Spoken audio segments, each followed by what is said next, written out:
There comes a time, children, when the crowd stops clapping, when the voices grow still, and the smiles you once trusted melt like wax in the heat of truth. There comes a time when a man walks into a room not as a husband, not as a brother, not as a son, but simply as a soul. When the laughter leaves your lips, and the wine no longer warms your bones, when the dance floor is empty and the applause is just a memory, you will find, if you are lucky, you still have God. Oh, yes! When a man has no one but God, he has more than enough. You see, the world can strip you bare. It can take your title, your job, your reputation. It can lie on your name like mold on bread.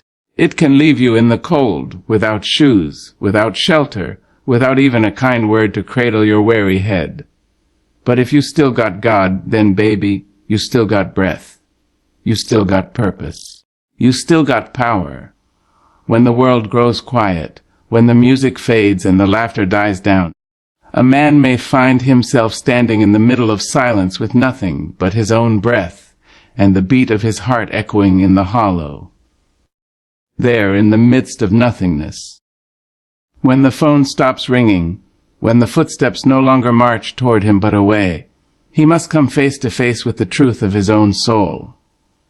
And if he looks deep enough, if he dares to search past the shadows, he will find that he is not alone. For in the silence, God speaks. In the emptiness, God fills. You see, there's a blessing in being stripped of all distractions. There's power in the stillness that surrounds a man when all human arms have released him, when all the familiar faces have turned away. The world calls it abandonment, but the heavens call it consecration. It is a setting apart, not a casting away. It is not the end of a man, but the beginning of his becoming. There comes a time when the crowd no longer carries you. The cheers die down, the lights dim, and all the eyes that once watched you with admiration now seem to look through you like smoke. And in that very moment, a sacred opportunity arises. An invitation to know God, not through sermons, not through scriptures alone, but through experience. It is when you are left alone that you finally see who has always been there. When the illusion of human dependency crumbles, the foundation of divine intimacy is laid. The heart of a man, once tethered to applause and approval, learns to beat on its own in the stillness. He learns that God doesn't need a stage, nor does he shout from rooftops. God whispers in the quiet places, meets us in the secret chambers, holds us not with hands but with hope. Oh yes, child, when you are alone with God, you are not lacking. You are being filled with a different kind of richness, one that can't be measured in likes or love letters, but in peace, in wisdom, in an unshakable sense of purpose.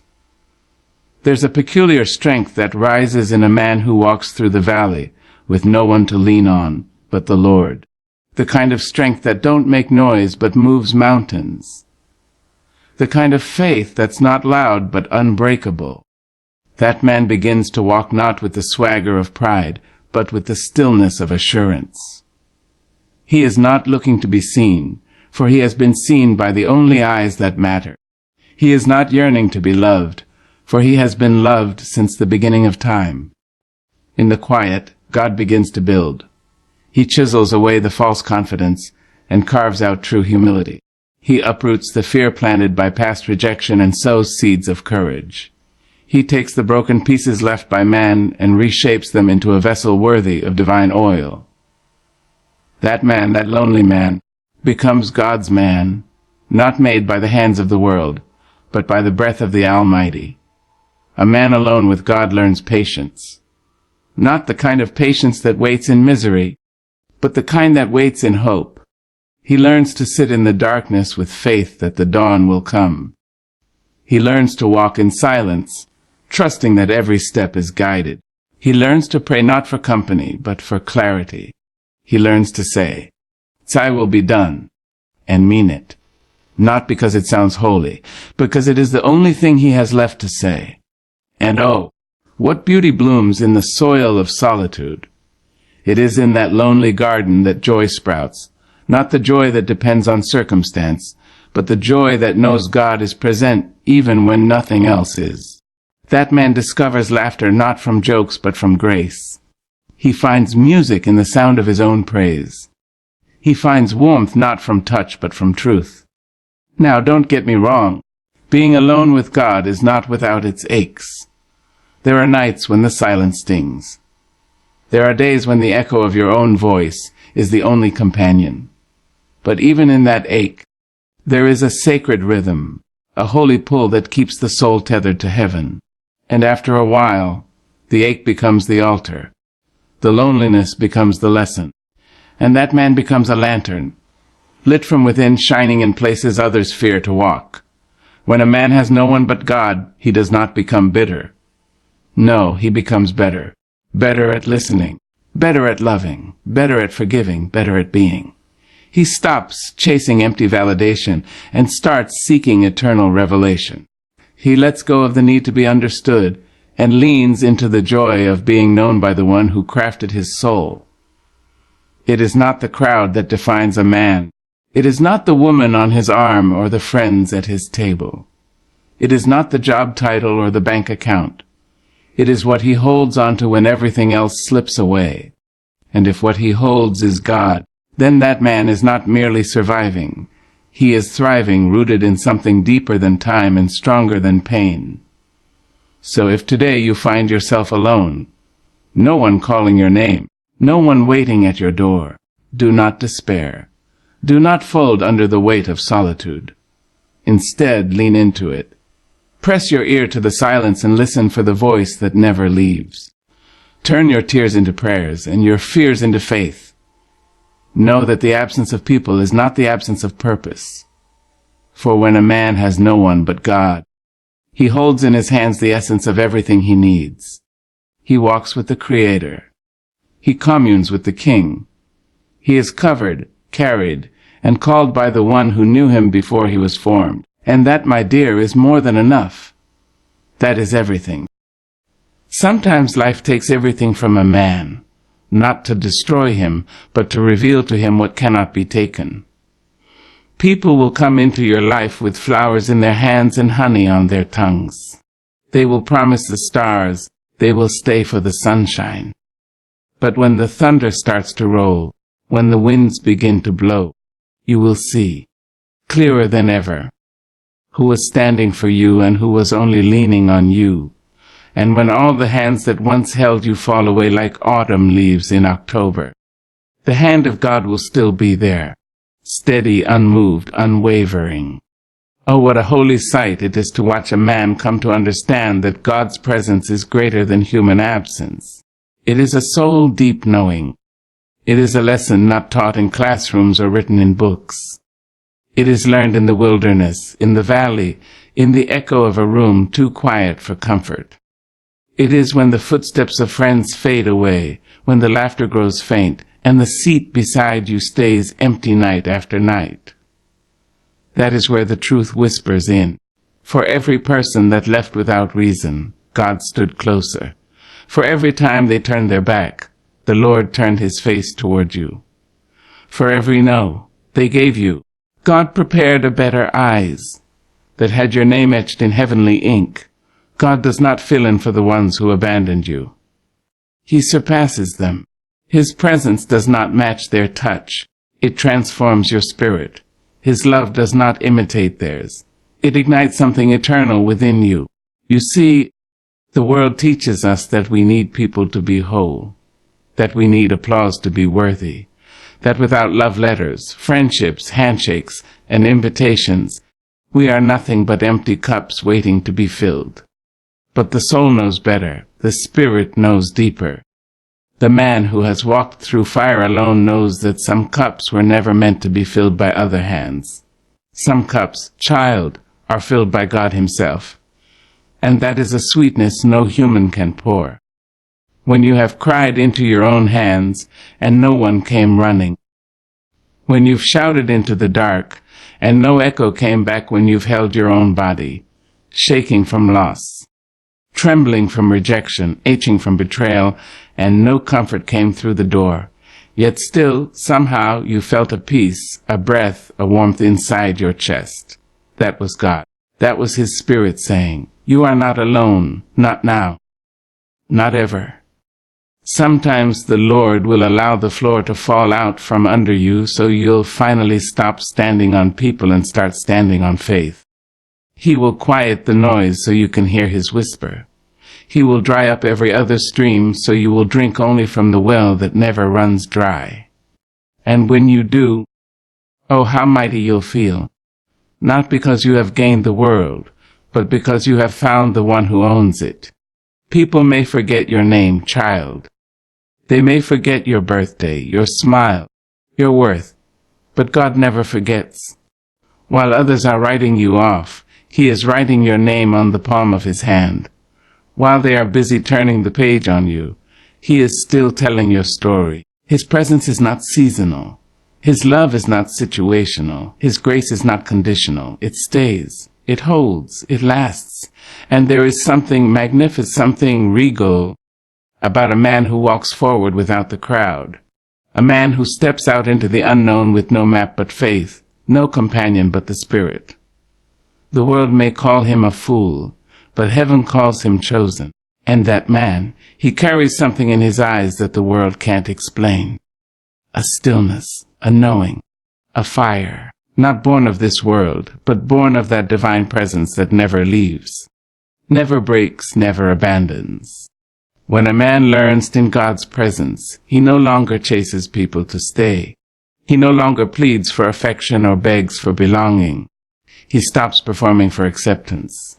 He walks in a room full of empty seats and feels no lack, because he knows that wherever he is, the Lord is. He knows that his worth is not wrapped in how many friends he has or how many people call his name.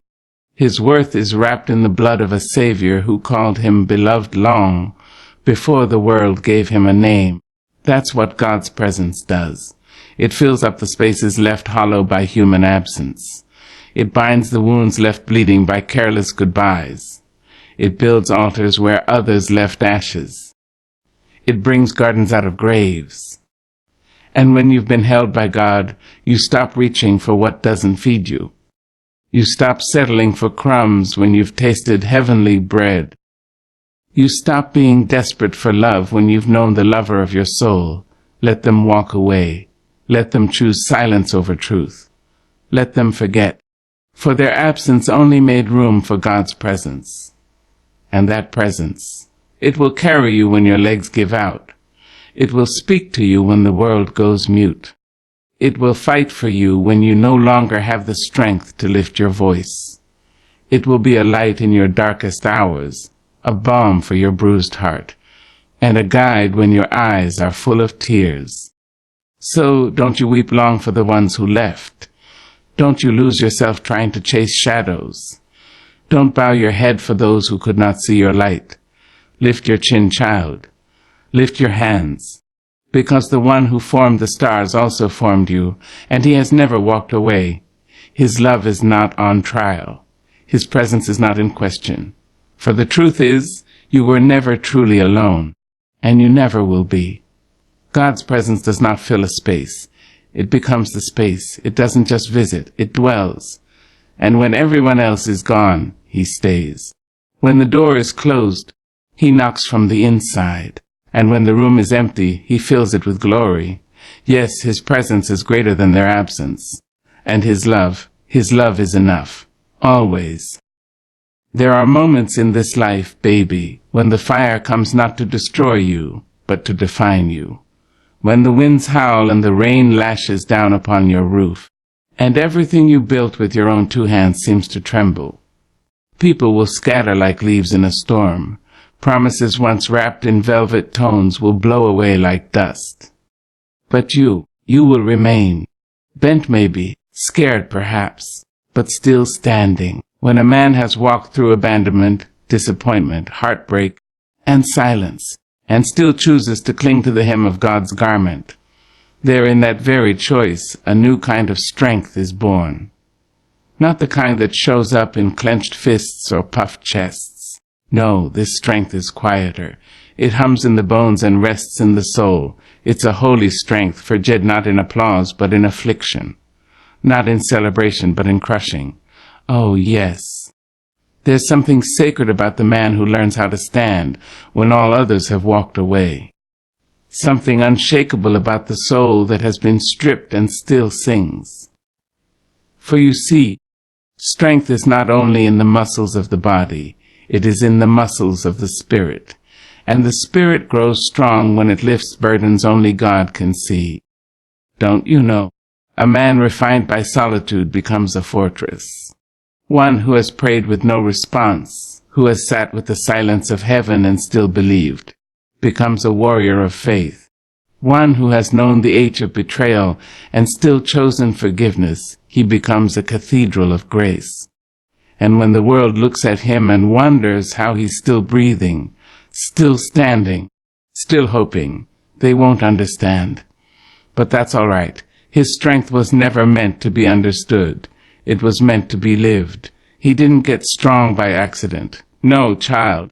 He was chiseled. Every abandonment was a cut, every rejection a carving, every dark night a deeper hollow that heaven filled. That man became a sculpture, shaped not by comfort but by crisis. He doesn't talk much now, not because he has nothing to say, but because he has learned the power of stillness, of listening, of waiting. His silence speaks volumes. There's a strange and beautiful dignity that rises in a man who has been left alone with God and came out gold. Not shiny gold that glitters for the world. No, but the kind of gold that holds its value through time. The kind that doesn't rust, doesn't fade, doesn't crack. His laughter is deeper, his eyes wiser. He has walked through fire and come out without the smell of smoke. Oh, the world tried to burn him, tried to melt his purpose, tried to drown his voice in the flood of sorrow. But he rose. And each time he rose stronger. Each time he prayed, he grew wiser. Each time he believed without seeing, he became more powerful. That's the strength of a man forged in isolation. The strength of a soul kept alive by God's whisper alone. You see, this man does not tremble in trials anymore. He doesn't beg storms to pass. He's learned to dance in the rain.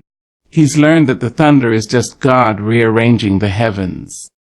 That the lightning is just God's way of showing light in the darkness. And the pain. He's stopped running from pain.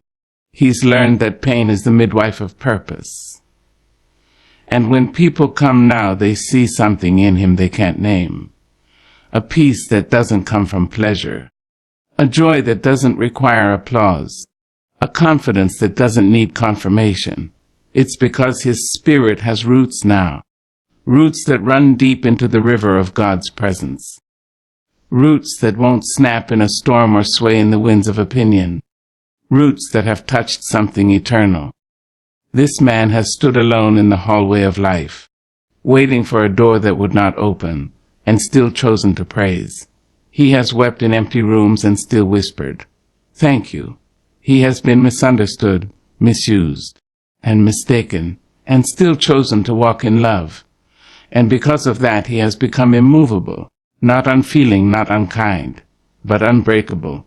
His strength is the strength of endurance, of resilience, of relentless faith. It is the strength of Daniel in the lion's den, of David in the wilderness, of Elijah under the broom tree. It is the strength of Jesus in the garden, sweating blood, saying, "Not my will, but yours." That kind of strength doesn't shout. It kneels. It listens. It obeys. And oh, how the world needs men like that. Men who don't just talk about God but walk with him. Men who don't just quote scripture but live it. Men who have been through enough hell to recognize the sound of heaven. Men who have lost everything and found peace. Men who have known loneliness and learned to love from the deepest place. Don't you underestimate a man who's been left alone with God. Don't you assume he is broken. Because in truth, he is more whole than ever. Don't you look at his scars and think him weak. For every scar is a story, and every story is a testimony. That man is a temple. That man is a mountain. That man is a miracle walking. And the fire that tried to consume him, it lit his soul instead, so let him walk on, even if he walks alone. Let him speak, even if no one claps. Let him pray, even if no one hears. Because heaven hears, heaven watches. Heaven knows. For it is in the dark that stars shine brightest. And it is in the wilderness that prophets are born. Yes, when a man has been refined by solitude and held by God, he becomes a light the darkness cannot dim. He becomes a voice the silence cannot mute. He becomes a man the world cannot shake. And that, my dear, is the kind of strength no enemy can stand against. Somewhere between the H of loneliness and the rising of the morning sun, there comes a hush, deep and sacred. It is in that hush, when all the noise of the world has quieted, that a man begins to understand that heaven has not turned its face away. No, heaven has been watching, waiting, weeping when you weep, cheering when you take even one trembling step forward. You may not hear it in the chaos of life, but child, heaven honors the ones who stay faithful in the fire. You see, anybody can praise when the cupboards are full and the love is flowing like honey. Anybody can smile when the money's right, when the doors open, when the names are sweet on people's tongues. But when the music stops, when the feast turns to famine and the table's legs give way, who still lifts their hands? Who still whispers, "Thank you," through tears? That is who heaven honors. There's something divine, something eternal, about a soul that refuses to let God of even when everything else lets go of him. That man, quiet and weary, walking through life with holes in his shoes and hope in his heart, is not forgotten. Oh no, he is favored, he is marked. He is known in the throne room of the Almighty. His name is sung by angels, his tears bottled by God himself. Faithfulness, my dear, is not measured by how many blessings you have. It is measured by how many burdens you carry while still choosing to believe. It is counted in the mornings you got up when your heart was heavy. In the nights you prayed even when you felt like nobody was listening. In the hours you worked with no recognition. In the kindness you gave when bitterness would have been easier. You see, God is not impressed with the performance.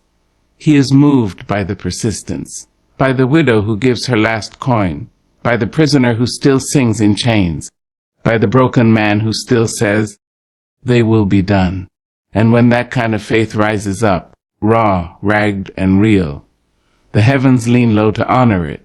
Heaven doesn't throw confetti or make a spectacle of the faithful. No, it anoints them in secret. It wraps them in peace that passes understanding. It gives them a joy that doesn't match their circumstances. It lifts their chin when the world tries to bow their heads in shame. Heaven doesn't always shout, but it surely sees. That man who was left out, looked over, laughed at. He is not unseen. That man who was faithful in the field while others were fighting for the palace. God sees him. He sees the one who stays behind to help the hurting.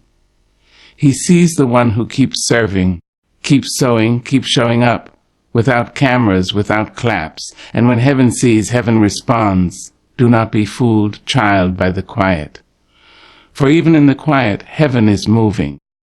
The ones who were forsaken on earth are often the ones most favored in the spirit.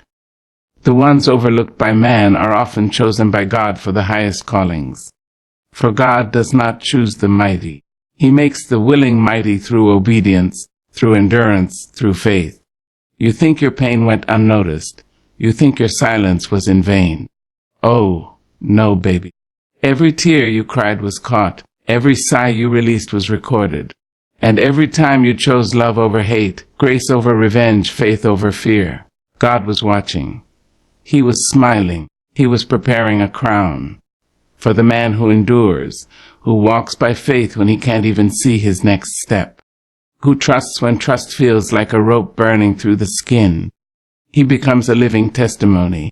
He carries the fragrance of fire and the beauty of ashes. He becomes a lighthouse to those still drowning in the sea. Heaven honors him not just with blessings, but with legacy. not just with rewards, but with purpose.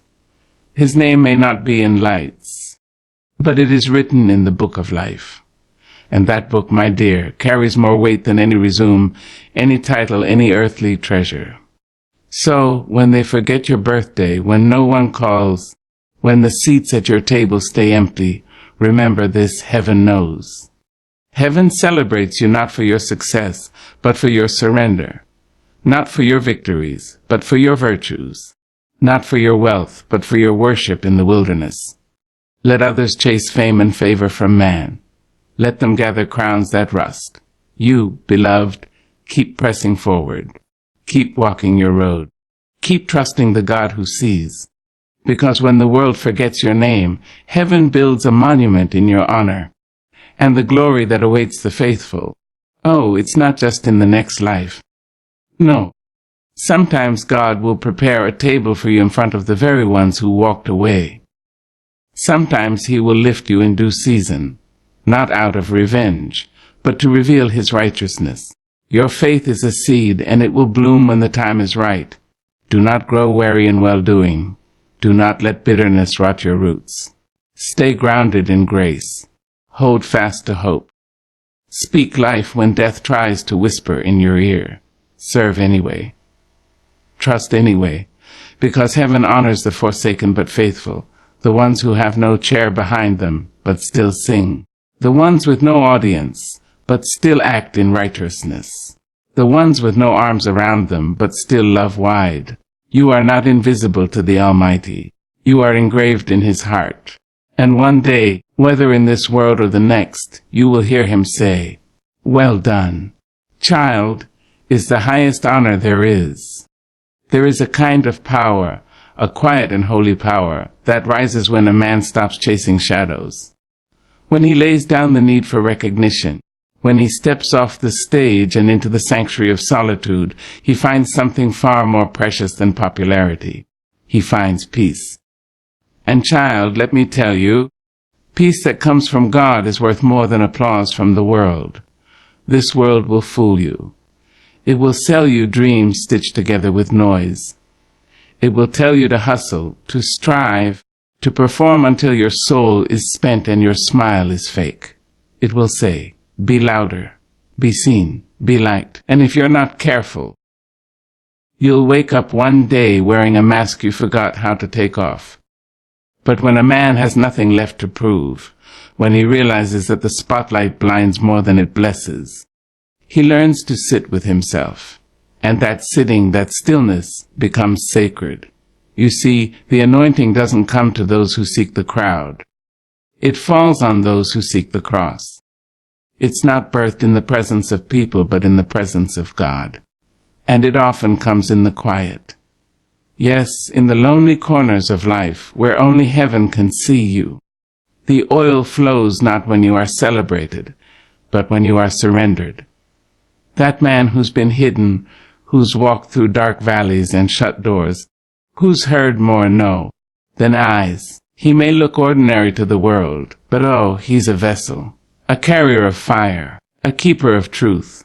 His anointing was born in pain, pressed out in the crushing, poured in the silence. And it doesn't need a pulpit to speak. It doesn't need an audience to shine. It is not for show. It is for service. When a man has no one but God, he stops reaching for approval and starts reaching for purpose. He learns that real calling doesn't require a crowd to confirm it. He doesn't beg to be seen.